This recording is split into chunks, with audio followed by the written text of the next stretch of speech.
Find a place to sit. Elevate some hips. Cross the shins. Flex your feet. Press your hands down into your thighs. Lift your chest up. Spine up. Drop the shoulders. Lift your head up. Lean the head back slightly. Press your hands down again. On your exhale, squeeze your back ribs in. Side rib forward. Front rib up. So you're engaging the back, side, and front body into the action of the pose. And then take a few breaths. Tongue away from the roof of the mouth. Turn the eyes towards the point of the nose.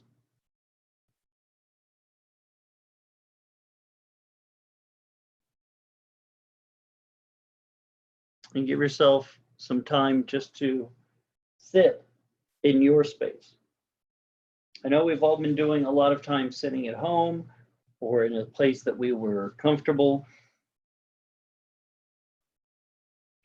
But a moment of recognition that for the next hour, you could have been doing many other things. But for this hour, it's dedicated to something different.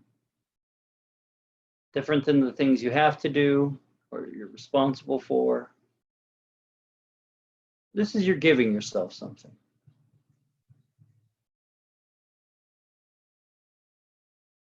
And to give yourself something is kind of an important thing in this time. Because we all yearn for a little bit of social interaction or connection, maybe. Connect to the depths of yourself. We can all have a lot of things we do, but they can be about an inch deep. It's important to delve deeper into the things we get into. And in this time, that's what we're doing. That's the gift you're giving yourself, to see that you are deeper than the shallower interests of day-to-day life. This whole pandemic, in a small way, has been kind of a force of that, where we are a little more forced to see really how deep we know ourselves.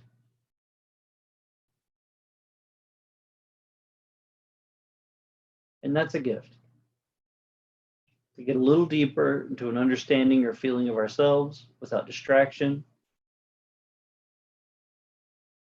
Even if that understanding is, oh, my hamstrings are tight, or oh, I'm sad, or oh, I'm tired, or oh, I'm irritated, you're still giving yourself that.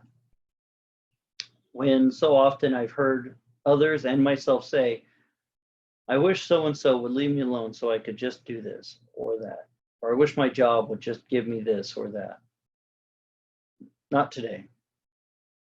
Today, for this hour, it's you giving this self time to you so you can get that little deeper interaction with yourself. Because when we go a little deeper into whatever it is, a hobby, work, or whatever, and we really turn that on ourselves and our work in doing that, we get to a different level of understanding with it. Not just intellectually, where you know the muscle names or how the joints move, but you feel it and you experience it to such a degree that you gain a level of mastery over it that's subtle.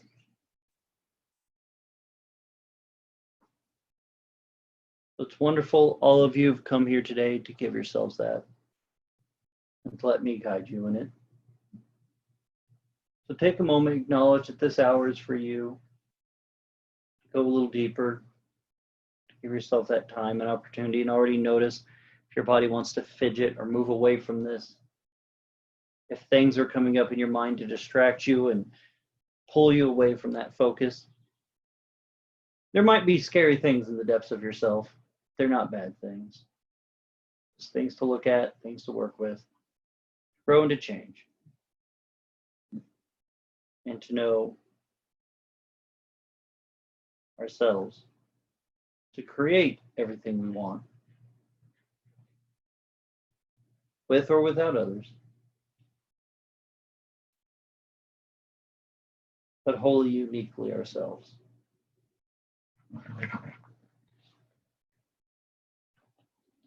Take a nice breath in, bring the palms together at the chest, touching the sternum.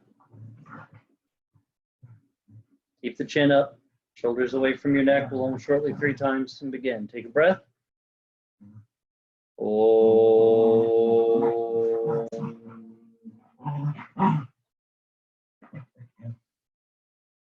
Om.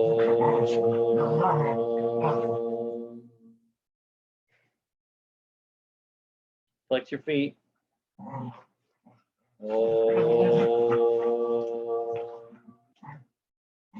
Bow your head for a moment. Salute the essence of yoga inside yourself. Bring your hands into your lap. Let your head rise and your eyes open. Great. Come on up to a standing position. Let's do some standing poses. Remember, standing poses lead to forward folds to backward bends to inversions. The healthy and safe ways to move the spine to keep the body going. Now, I know some of you are in like every online yoga class that's produced, so you're like doing 20, 40 hours a week now. But regardless of where you're coming in at, regardless of your flexibility, like I said at the start, this is about you giving yourself that little bit of deeper work. And that involves getting rid of a lot of, I have to keep aware of all of this stuff that broadens my focus and go down a little more. How I've taught for a long time. Let's break it down and go deeper down into pieces of it to understand the body of it better. So start with Tadasana, thighs together, feet together, please. Toes touching, big toes touching. So good to see everyone. And you know, those of you who aren't on camera, it's nice to see you're in the room. Good. Hope you got all your music off. Right. Arms up, palms facing in. Urdhvastasana. Bring the palms tight together above the head. So already feel the moment you bring the hands together, how much your elbows want to bend.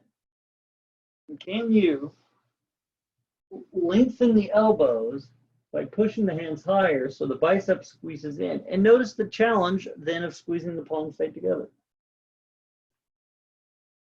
So squeeze your thighs tighter together so you feel your ribs lift, and then maybe you'll find a little bit more mobility in the shoulder and arms.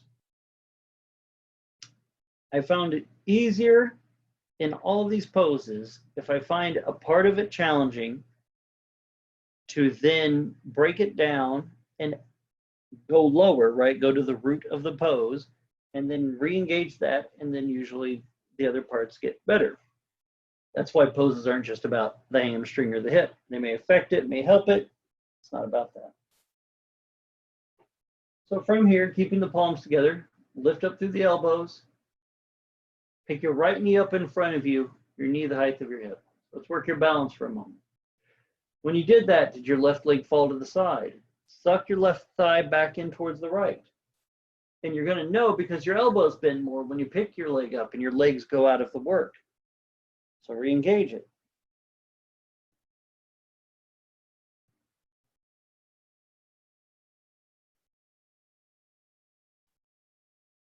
Take your right foot back behind you so your thighs touch, your knees touch. Your right heel picks up towards your right buttock.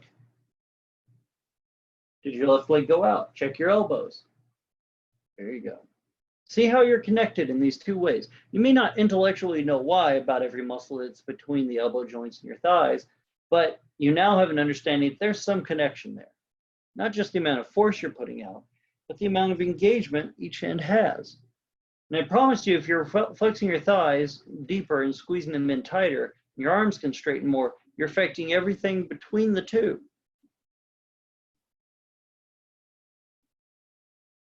It's up to us to fill in the blanks.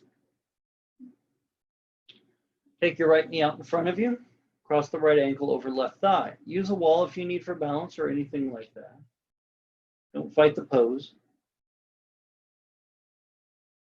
See, I give you permission, then you all fall over.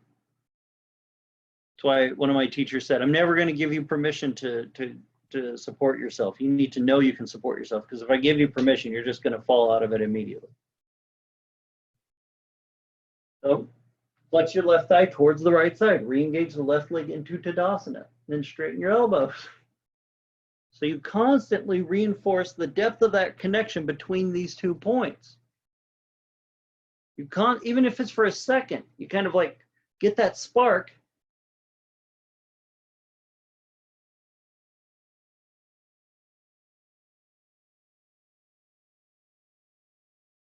So, eventually it will catch.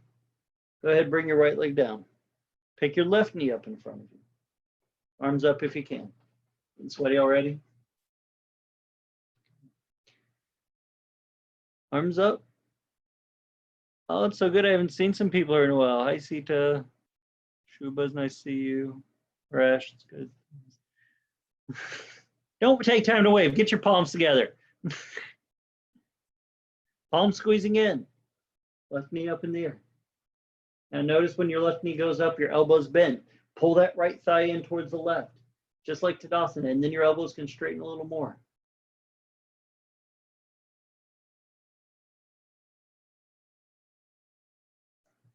Woo!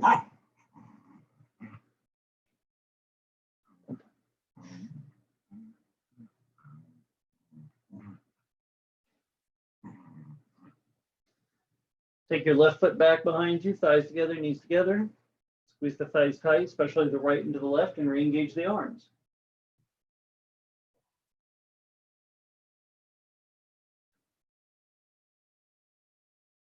You're going to shake.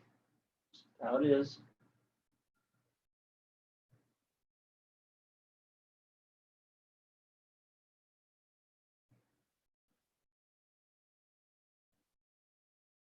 And every time you start to notice your elbows bend, re-engage your thighs towards Tadasana. Even though the left knee is bent, both legs can still do that action. Good. Take your left knee out in front of you. Take your left ankle across your right thigh. Best you can. Even if it's for a second, arms up, palms together. Shake a little bit, shake a lot a bit. But then experiment with just the legs and the arms. Different ways you can engage the legs, as a hint, towards Tadasana, that let your arms lengthen up more. You may get tired faster in the arms, but that's good. That's not your neck. That's not just your upper back. The arms are lifting on their own power and strength. Good. Take a breath. Arms down, legs down. All right, step nice and wide. 3.5 to 4. Dog looks so offended. Arms out wide. So I think it was like last week you had your arms up in the air the whole time as you were stepping forward and back to train that heart rate and to build up that strength. So here, extend the arms out and notice, press both heels into the floor really hard and then stretch your arms out more.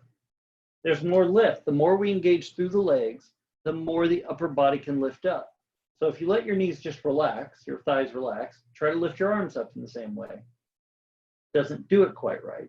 It quickly goes into the shoulder and neck. The more we engage through the legs, we develop the connections and structure up through the upper body to hold the arms. Arms out. Not done yet. You can spend all the class with just your arms out like this, learning the form. Make this form good. Every other form will be great. Turn your right toes out towards the world away from you. Let's just do warrior 2 to warm up. So work that left leg again. Push down more through that left leg so that left arm can engage. Push down through that right leg so that right arm can engage. And then bend the right knee, keeping that left leg in it. So then your arms can be in it deeper. Because the points in between the two are stable. A few deep breaths, we won't be here long. This is important because when we go into headstands, not fully today, but we will today. I have a real fear of teaching headstands online. But as we start doing this, your legs in inversions structurally help your arms. So when you do headstands or shoulder bounces, your legs not doing anything will mean your arms can't function at their full ability. Straighten the right leg, turn the toes in, turn the left toes out.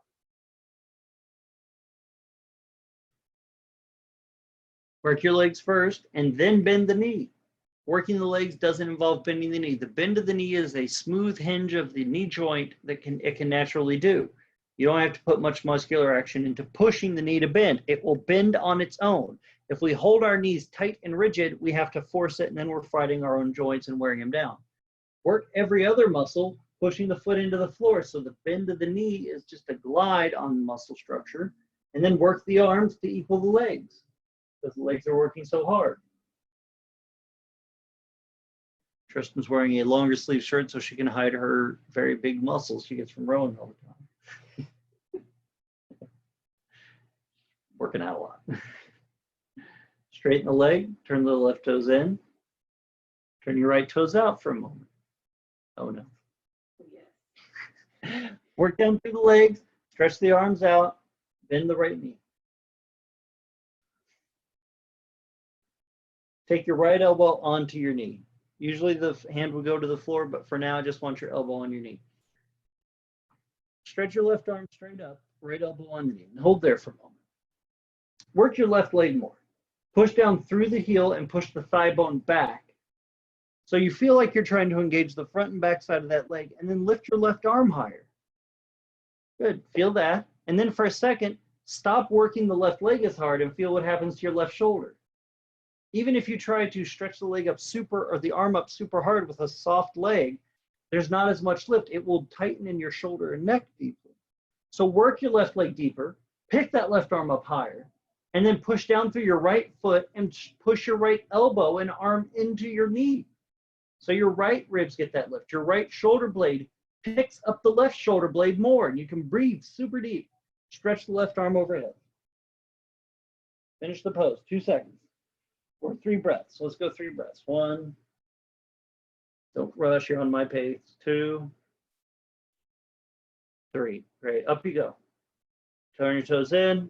Straighten the legs. Turn the other toes out.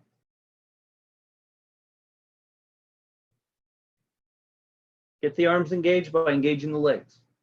Create connection between the 2 points. Even if you don't know what it is, you will understand that it is there, right? Sometimes we just understand things are there, even though we don't know the technical why. Right? Sun comes up. When we're young, the sun just comes up. We know it's going to come up. We may not have learned about the solar system and everything, but we get it. Bend the left knee. Take the left elbow onto the left knee. Stretch that right arm up, but by pushing down through the right foot first. Work your right thigh back so the back, front, inner and outer part of the leg is working. You've heard me say similar lines before, but this is just these 2 points of connection. Once that right arm is long, flex your left thigh, push your left foot down into the floor, and push your left elbow down into your leg. So your left shoulder blades engage into your back and your chest lifts. You could roll your rib cage open easier and then stretch the right arm overhead. Put all of yourself just in the connection of these 2 things, arm to leg, or leg to arm, and see what's there. Because you don't have to have all the intellectual knowledge to reach a level of understanding. There's a reason that a lot of times Mr. Angar taught, if there was a skeletal structure in the room for learning purposes, he would tell it to get out. He's like, too much science, not enough doing, not enough feeling. Body up, turn your toes forward. Turn your right toes out. Last of the standing. Rotate the left hip around to face your upper body over your right side. Take both arms up just to get your hands out of the way so you can rotate easy. But push through your legs and get that same lift. Twist your abdomen ribs around. Take your hands onto your hips for a moment. And even though your arms are down, push your hands into your pelvis to engage your upper back still. Get some strength in your arms because there's some strength in your legs.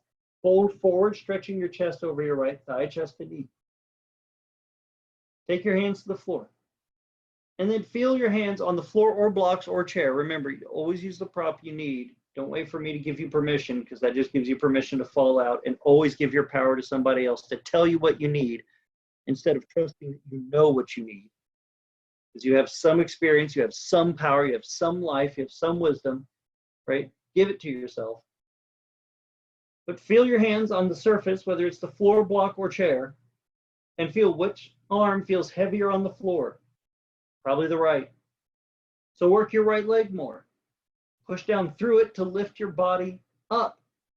So then your chest is engaged, your back muscles are engaged through the arm. So the arm is light on the floor because it's engaged now.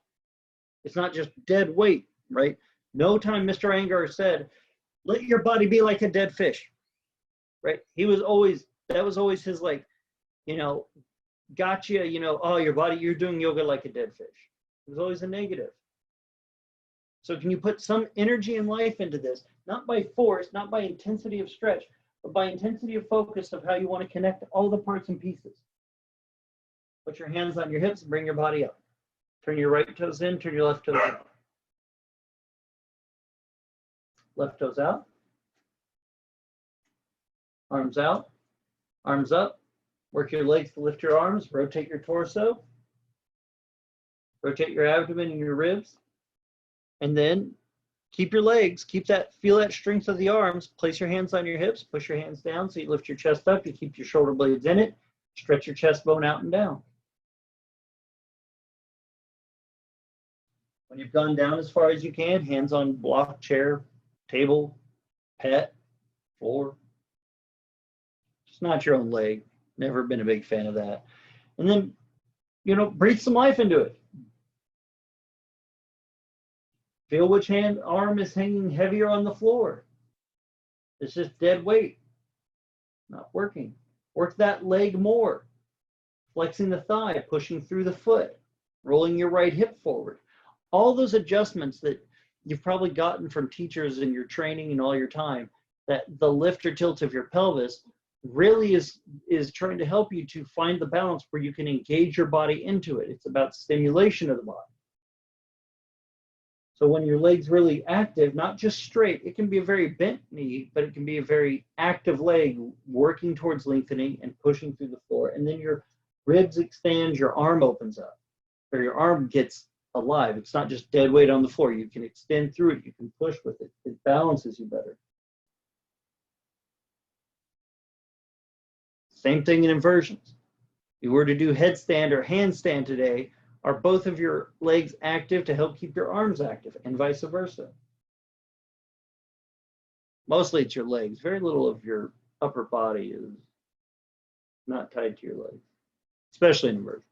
But that's later. Body up, hands on hips as you go up. Turn your body forward.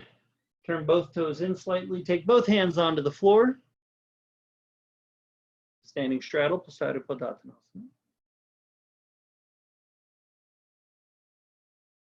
Activate your legs, bend your knees, get the tension out of trying to be straight. Push down through the foot, make them feel strong for a second, and then make that strong feeling feel long. Then the knee lengthens, then the leg straightens. But lengthen, strength. Yoga is not just the action of taking a loose muscle and making it looser.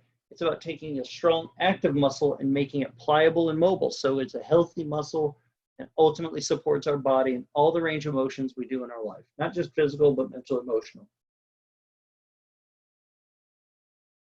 Walk your hands back if you want to line your heel of your hand up with your feet, the heel of your foot, and push the palms gently into the floor. But are your palms as active, are your legs as active as your hands want to be?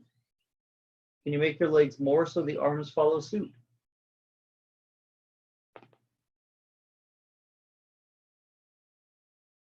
Take a few breaths here. So you got your first forward fold. So the body got warmed up with the standing poses. There's a coolness here. It's not just a coolness of your blood, but it's really a coolness of the entire mental, emotional self. You get a chance to collect yourself. That's why a lot of teachers, I think, instinctively go towards down dogs or child's poses for rest. Not just your muscles are passive, but that head being lower than the heart creates a mental coolness. Place your hands on your hips, bring your body up, bring your feet together. Grab two blocks. If you do not have two blocks or your hamstrings are tight, that your hands on two blocks is too much on your hamstrings, it's a chair if you need. Put your blocks in front of you, put your hands on the blocks, thighs together, feet together. Uttanasana.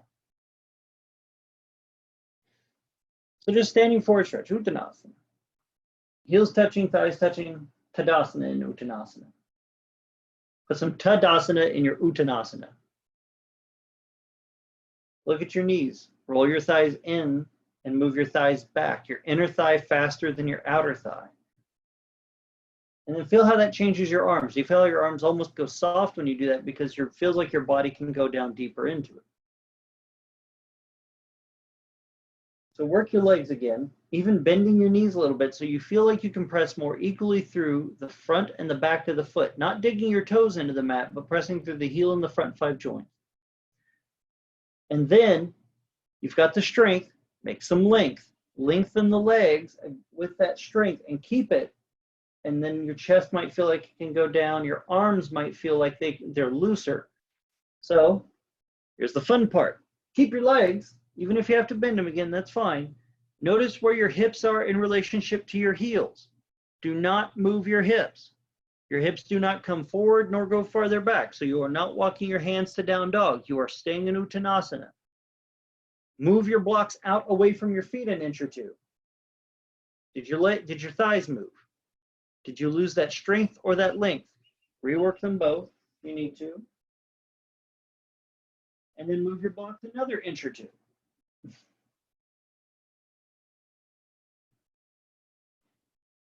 Let your head relax. Feel the passivity of one arm versus the other on those blocks. Whichever arm that is, that's the side that doesn't want to work in your legs. Exhale, slide the blocks out again. So now we're into the hard part. The blocks are going far away from the body, but we are still staying very much in Uttanasana, the hips directly above the heels. So it becomes a lateral extension. So the relationship of the arms and legs and forward fold become a little more apparent. Just for a second, don't fall out of the pose, but stop putting as much work into your legs and feel what happens to your arms. You jump into your neck and shoulders. All right, bend your knees, re-engage your legs, get strength and length, and then re-extend the arms out and move your blocks maybe a tiny little bit further. So you're really creating this long extension of the side and upper body from the strength of the lower body, lifting it. All right, move the blocks out any degree further that you can with your hands on them. So you feel like you're at your full length, but your hips are directly above your heels, and then your arms are extended out.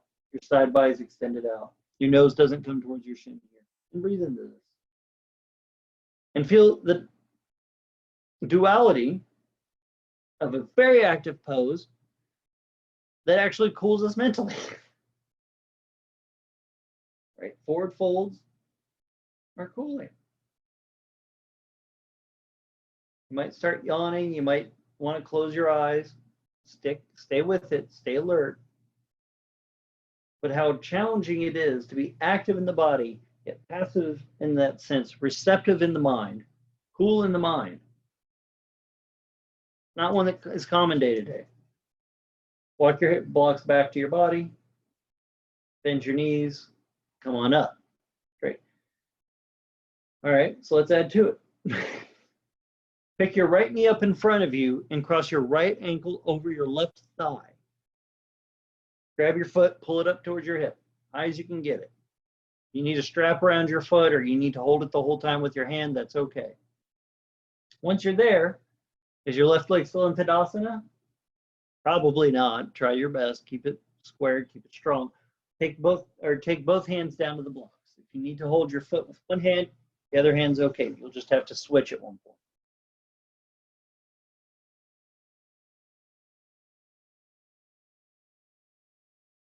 So again, you've taken one leg out of this in a sense. So which arm's hanging heavy on the blocks? Probably your right. Don't try to pull the shoulder up. Work the right leg more.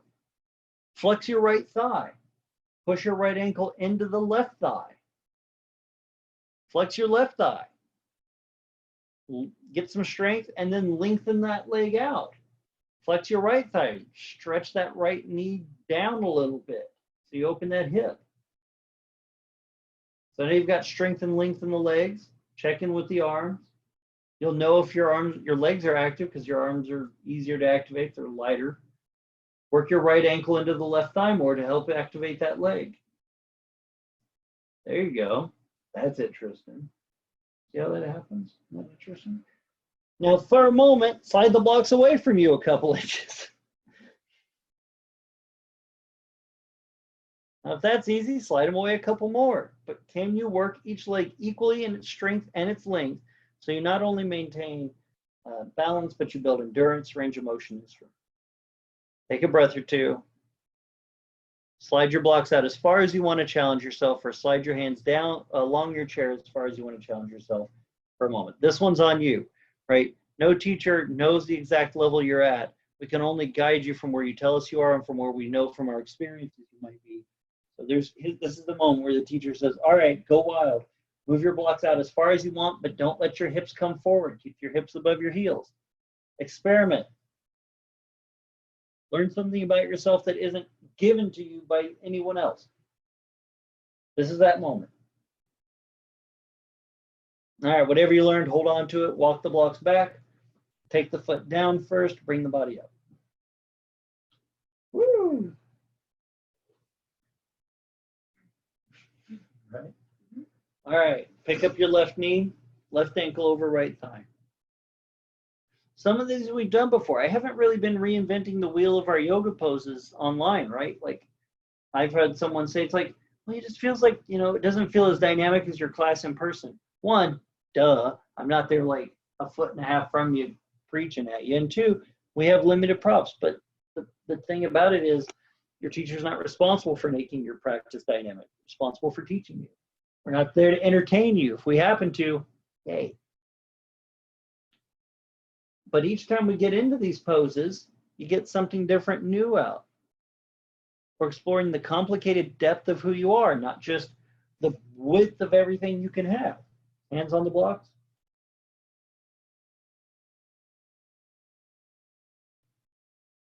Or the chair. I use blocks as code for prop. Check in which hand is hard on the chair or hard on your props, which hand is not. Whichever arm is hanging out heavier, that leg is not active. So the right leg will probably have to bend if that's the leg and flex it and then stretch it long, keeping it flexed. That may not fully happen. That's maybe where some work is. Then your left ankle, flex your thigh and push your left foot hard into the right thigh. Until you feel the left arm respond, because that means all the rest of your body's in it. And then breathe for a moment in it. Explore the relationship between each leg and each arm. Each side's different.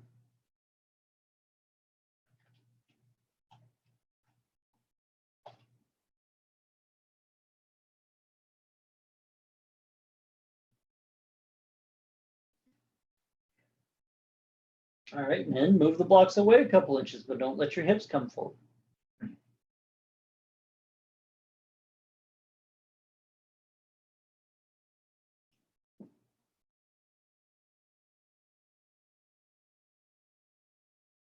All right, and this is the part where you're on your own for just a moment. Take the next 10, 15, whatever seconds, move the blocks out, move the blocks in, experiment with what it takes for you to keep each leg strong and long, and then what you can extend into maybe, or anything else that you find out. It may be different than the other side. This is your chance to own a part of your practice and not just rely on me to give it to you.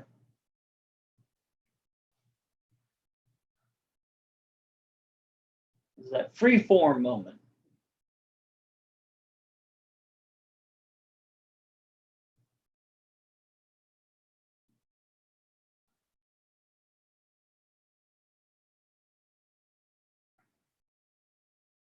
Walk your hands back, leg down, body up. Forward folds, do backward bends. Backward bends strengthen the body. They do that because now your legs are so engaged that any backward bend we engage into, your legs will do more to support and lengthen the spine instead of the spine gripping in small places to create the lift and a compression of the spine. So for simple reasons, lay on your back, grab a prop of a block. If you don't have a block, books, pots and pans, whatever you got. You can get a really big soup pot and make a really great block for your pelvis under that thing. I've done it before. That's why I say that. I've gotten those big pasta pots. put that under my pelvis. Very soft. Knees bent, feet flat to the floor. Go ahead and put the block under your sacral plate on edge.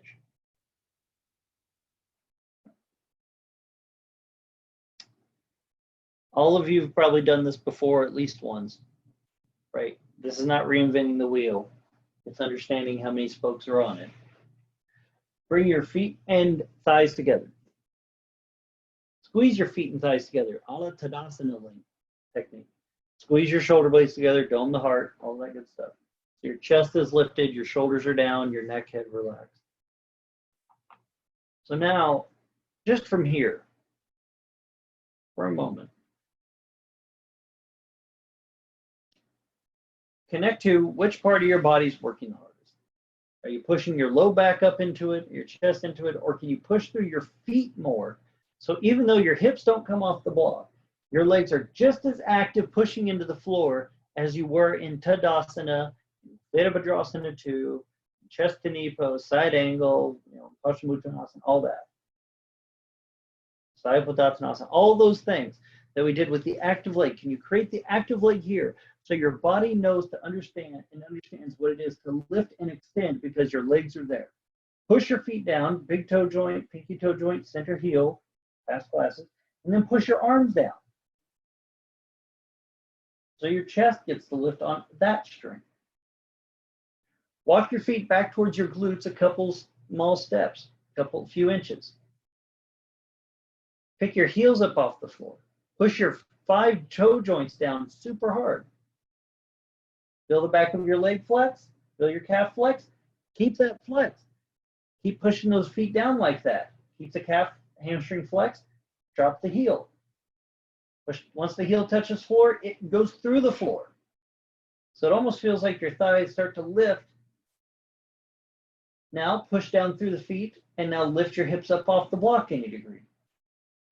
When your hips go up, did you lift with your back, or are you pushing through the legs like you're trying to straighten the knee and push yourself towards your own head? So you're trying to roll yourself towards your own chin from the thigh. If you were to not quite connecting to that, imagine someone was there standing at your knees, they put their hands on their knees and they pushed your knees towards your chest. Very nice. Take a breath or two. Hips a little in the air. Right. Bring your hips down. Grab a strap, belt, rope, towel, whatever you're using. Put that across your shins, across the top of your feet. It just lays across your feet and your shins. You do not make a loop. You do not put your legs in a hole. So you just have it across your feet and shins so each hand can grab it on each side. Tristan's doing it right now if you're not sure. What?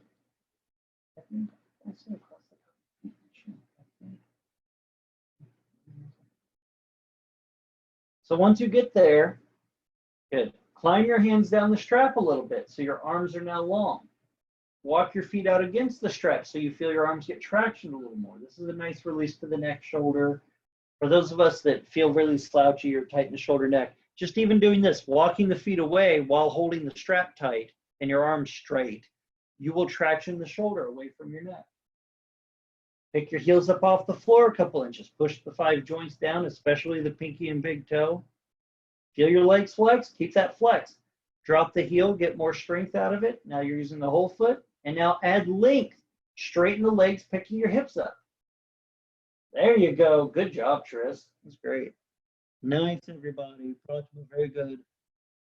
So it's the same thing in our standing poses. We have strength. Now we add length. So lengthen your legs, pushing through the feet to make your back respond.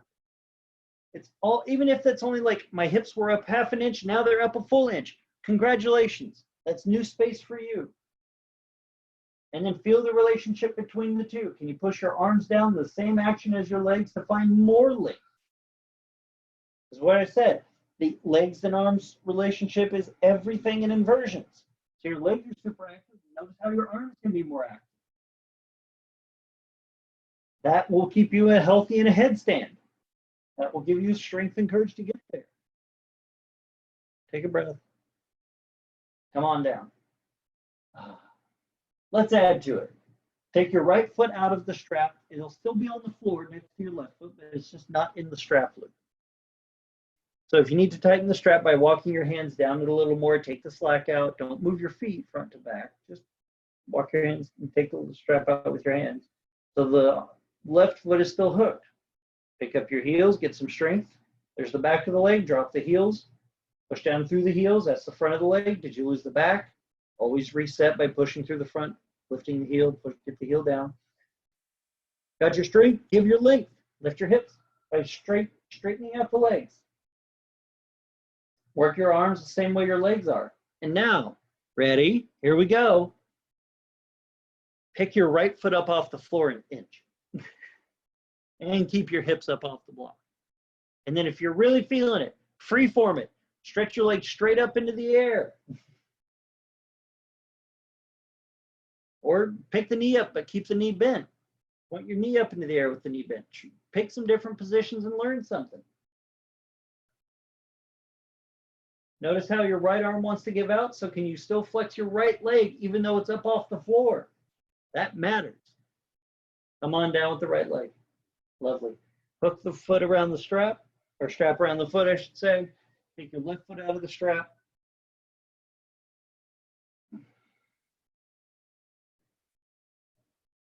Pick your heels up, push those 5 joints down, bring the heel down, push down through the heel. Front, back side of the leg. You've done it 4 or 5 times, so we're just speed up a little.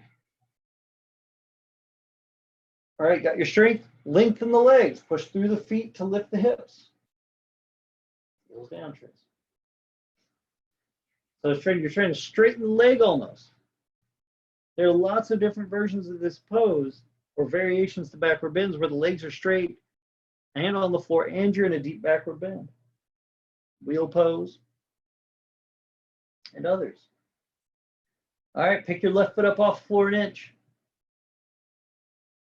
Keep your hips up, work that right leg. Work your arms. And now freeform it, straighten your leg or just pick your knee up higher or stretch it out straight away from you. Do something to experiment with you. I'm not the teacher that has to control every single thing you get and learn from this. I learned a long time ago to have space for you so you could learn something so cool that you also enrich my life by you discovering it. I would have never gotten it because I'm not you. You're you. Take that breath. Bring the leg down. Hips on the block. Well done.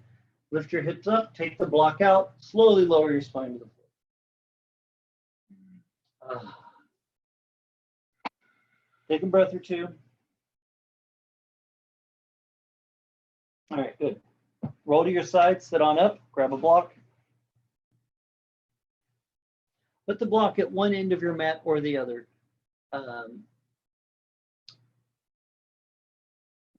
Flat, and then come onto your elbows and knees, squeezing the block with the palm of your hand. The modified downward dog we've all done a lot, or at least I believe everyone in this room has done a lot. And even though it's a simple inversion, it's a great practice prep for everything we've been working. Because, you know, as we all know, the minute we move our body into a plane or alignment we're not used to, we disconnect. And even though I'm not there to fully help you into headstands or things like that, you may be practicing them on your own at home. This at least gives you that teaching and technique so you can feel confident into that next movement. So elbows on the floor, squeeze the palm into the block. Lift your hips up into down dog. Easiest thing in the world, right? Everything we've all forever done. Now, while up in down dog, pick your heels way up off the floor and push your 5 joints down and bend the knees a little bit. See how much more of the thigh muscle you can get engaged when you unlock the knee and you work on pushing through the 5 joints of the foot and not worry about the stretch. Strength, then length. So once your legs are fired, pick your thighs up more and lengthen the leg out. And then take a little step up with each foot. Bend the knees, fire the thighs, lengthen the leg, press through the foot. So the thigh muscle lifts up higher, and then walk up a couple more little steps, tiny steps. This is small stuff. This is about building the habit and endurance. This is not about how quick you can get your shin to your nose. I don't care. Bend your knees, flex your thighs, push through the feet. Keep your heels way up off the floor. Work the strength of those feet and those toesies. Walk up a couple more tiny steps when you straighten the leg out. Did you lose your arms? Whichever arm feels like it's about to drop out, that leg isn't doing its part to lift. So just as an experiment, holding here, bend your left knee a little bit so that leg goes out, but the right leg is strong. Switching. And feel the difference in your shoulders even. Switch your legs so your left leg is long and strong and your right leg's passive. Your right shoulder doesn't like this, does it? No, so re-lengthen both legs, bend both knees, get both thighs a little stronger, keep that strength, lengthen them out, walk up the last 2 steps. And then freeform it. If you want to go closer, go closer. Experiment for the next 10 seconds on what it is to bend, flex, lengthen, and then re-walk up more to start challenging your shoulders, your back, and everything else. Explore the connection of an inversion between your arms and your legs so that the next time you go to headstand, you will be so finally have an understanding of you, not just the mechanics of a headstand, but you'll really know all the ins and outs of those 2 parts. All right, walk your feet back, come on down. That's nice. Turn your palms up to the ceiling. If we dump our weight into our shoulders, that's all it's going to work. Roll your thumbnail to the floor. Press the forearm down, lift your hips up. Heels way up off the floor. The only time that I would start practicing this kind of thing is when you can already take your heels down to the floor. And I mean by stretching your heels down. If you can get your heels down to the floor naturally, by all means, do the 5 joints of the toes and then press through the heel harder. It's way more work though. This form where your heels are way up off the floor, there's a reason that this is taught so much in yoga. It's not because we know your hamstrings or your calves are tight. It's because we know that this works your thighs to a greater degree, and the lift of your thighs structures your shoulders. Bend your knees a little, work your thighs deeper. Once your thighs are really flexed, they're burned and shaken, straighten your legs. Get the length, walk up a couple small steps. Bend the knees, flex the strength, lengthen it out. Stretch your legs straight, and then walk up a couple steps. Feel your arms, feel whichever arm wants to quit. That's the leg that's already quit. Bend your knees, push down through the feet, feel the relief to the shoulders, stretch it straight, feel the challenge of now shoulders and legs. Walk it up the last steps and free form it. Walk in more if you want. Or if you can take your heels to the ground, great, go for it, but they have to touch the ground. This is not the pose or the class to overstretch the heel down. This is, can you keep your legs strong and long so your shoulders don't do all the work? They're working, everything's working, but they're not all the work. Come on down. Nicely done. Lay on your backs.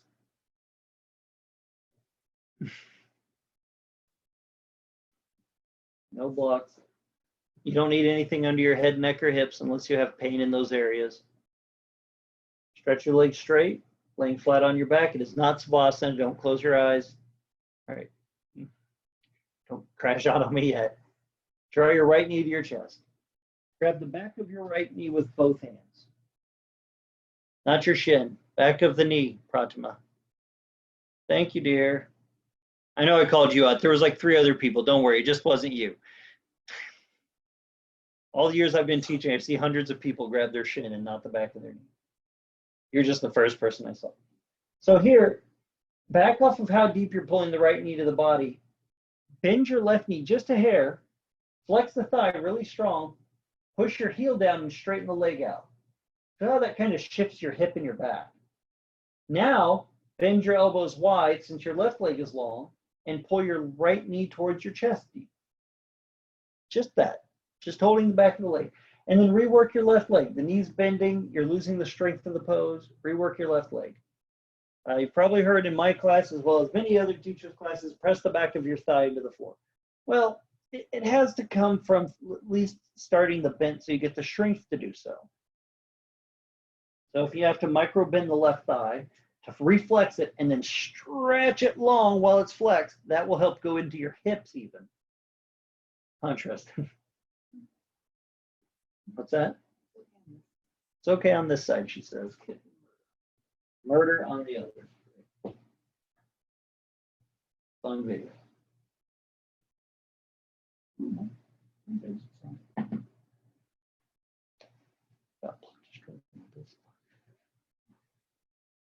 Good. Stretch the right leg out, lay it on the floor. Just feel the difference in each side for a moment. A little different, huh? The hips open, maybe the leg is a little more relaxed. Draw your left knee to the chest. Grab the back of your left knee with both hands. Don't even pull the leg into its maximum flex.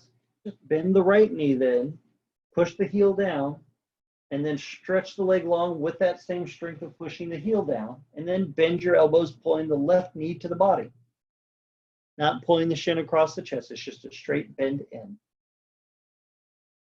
And hold.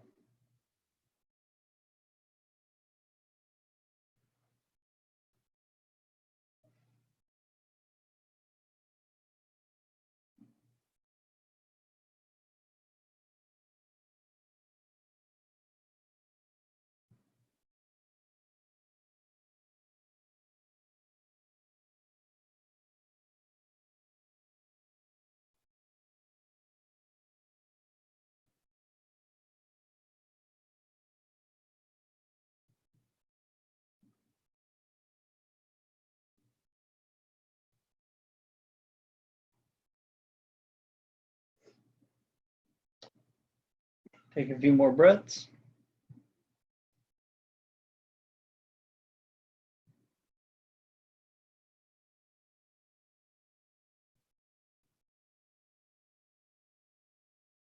All right.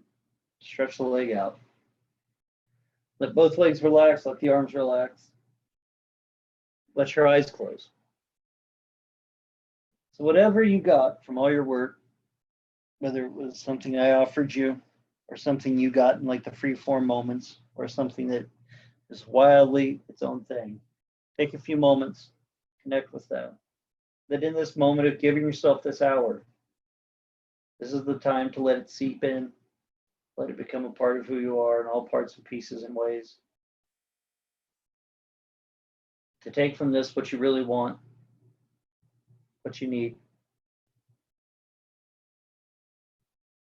It's just like when we get those ugly sweaters for Christmas and we don't keep them. We can give ourselves things we don't need, and it's okay to let them go and put them aside. This is that moment to take in, not just from this hour, but from your day. And whatever you receive from the world, or you get or given to you, or you gave to yourself, if it's something you don't need or want, let it go now. Someone said a mean thing, you had a meeting that upset you, you're tired of being stuck inside, whatever it is. If that's not something you want to carry into the next few hours or the rest of your week and day, take a breath and let it go. So that all that's left there are the seeds of the stuff you've learned and that you'll carry with you. Because remember, your thoughts become your words, words become your actions, actions become your habits, habits become your character, character ultimately becomes your destiny. So make it what you want, my friend. Because there's a depth to you that you're exploring and getting things from that no one else will ever see. And it may be scary, but it's very worth it to go.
Take a nice deep breath in.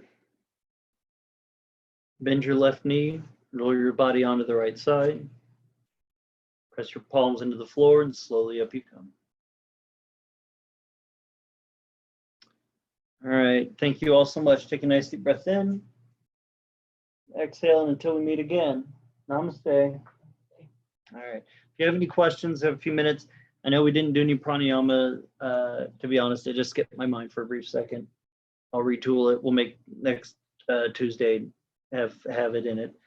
All right, any questions, feel free to unmute yourself. Hi, Karen. All right. Yes. Well, especially with the upper body work, when we're on our, I feel it in the heart, right? After a certain moment that it gets too intense.